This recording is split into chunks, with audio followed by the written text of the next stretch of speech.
गांव की जिंदगी की झलक। पंजाब की धरती पर बसा एक छोटा सा गांव, कच्चे घर, मिट्टी के आंगन, चारों तरफ फैले हरे भरे खेत और सुबह सुबह चिड़ियों की चहचहाहट। बाहर से देखने वाला सोचता कि यहाँ की जिंदगी कितनी शांत और सुखमय होगी, लेकिन असलियत कुछ और ही थी। इस गांव की सबसे बड़ी समस्या थी पानी की कमी। गांव में न कोई पक्का कुआं था, न ही कोई नदी या नहर। औरतें रोज सुबह सूरज निकलने से पहले ही घड़े और मटके लेकर कई किलोमीटर दूर एक तालाब तक जाती। रास्ता कठिन था, कहीं कांटे, कहीं पत्थर, तो कहीं बारिश के दिनों में कीचड़।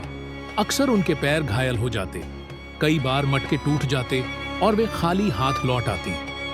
तालाब का पानी भी साफ नहीं था, जानवर वहीं नहाते और गंदगी भी उसी में मिल जाती। यही पानी पीने से बच्चों और बुजुर्गों में अक्सर बुखार, खांसी और पेट की बीमारियां फैल जाती।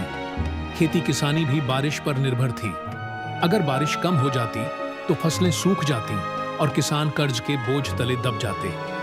बाहर से सुंदर दिखने वाला यह गांव दरअसल गरीबी, बीमारी और पानी की कमी की वजह से परेशान था। गांव में एक बुजुर्ग रहते थे, हाजी करीम। उम्र ने बाल सफेद कर दिए थे, चेहरे पर झुर्रियां आ गई थी, मगर दिल अब भी जवान था। लोग उन्हें सम्मान से हाजी साहब कहते। वे अक्सर गांव की हालत देखकर दुखी हो जाते। औरतों को मटके सर पर उठाकर दूर जाते देख उनका दिल पसीज जाता।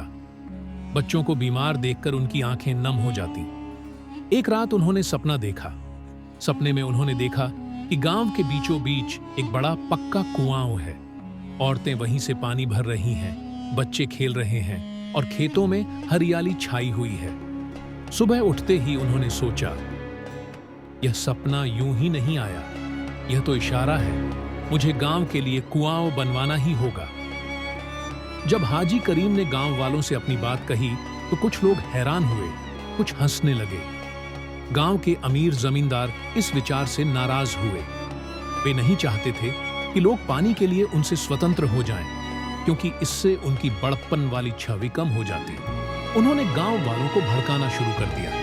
यह सब सिर्फ सपना है, बूढ़े बाबा जी ने बुढ़ापे में वहम पाल लिया है। कुछ नौजवान भी हंसते हुए कहते, बाबा जी, आपसे यह सब नहीं होगा। 2 कदम चलने में हांफ जाते हैं और कुआं खुदवाएंगे। लेकिन हाजी करीम का विश्वास अटल था।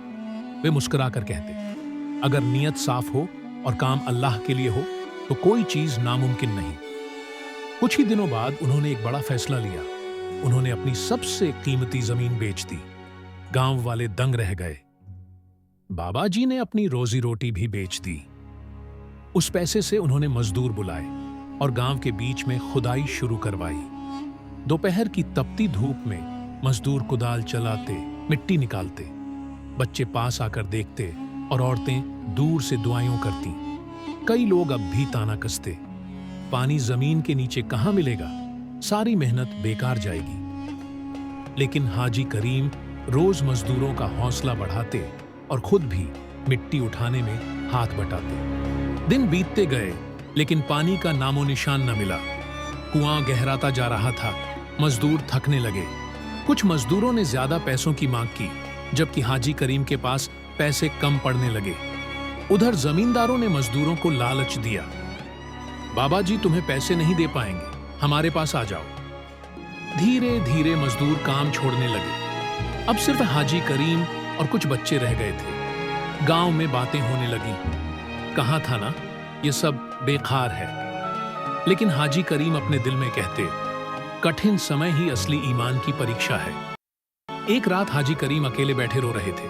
हाथ उठाकर अल्लाह से दुआ की, या अल्लाह, यह काम तेरे नाम पर है, मेरी ताकत खत्म हो रही है, तू अपनी रहमत से मदद कर। अगले दिन चमत्कार हुआ। गांव के कुछ नेक लोग उनके पास आए और बोले, बाबा जी, हमने आपकी मेहनत देखी है, अब हम भी साथ देंगे। कुछ औरतों ने मजदूरों के लिए खाना बनाने की जिम्मेदारी ली। बच्चे मिट्टी ढोने में जुट गए। धीरे धीरे उम्मीद की किरण फिर से जगमगाने लगी। कई महीनों की मेहनत के बाद एक दिन जमीन के नीचे नमी महसूस हुई।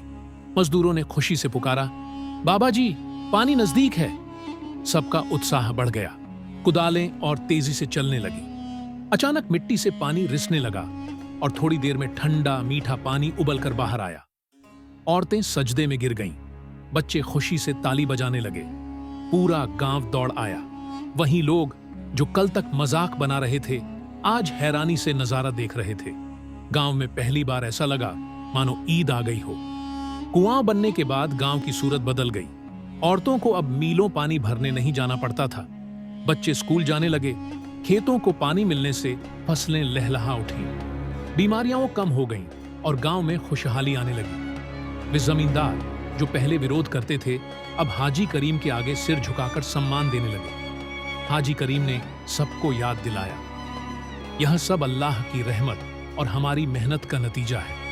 अगर नीयत साफ हो तो कोई सपना नामुमकिन नहीं। यह कहानी हमें सिखाती है कि नेक नीयत, मेहनत और सब्र से असंभव भी संभव हो जाता है। दूसरों की भलाई के लिए की गई कुर्बानी कभी व्यर्थ नहीं जाती।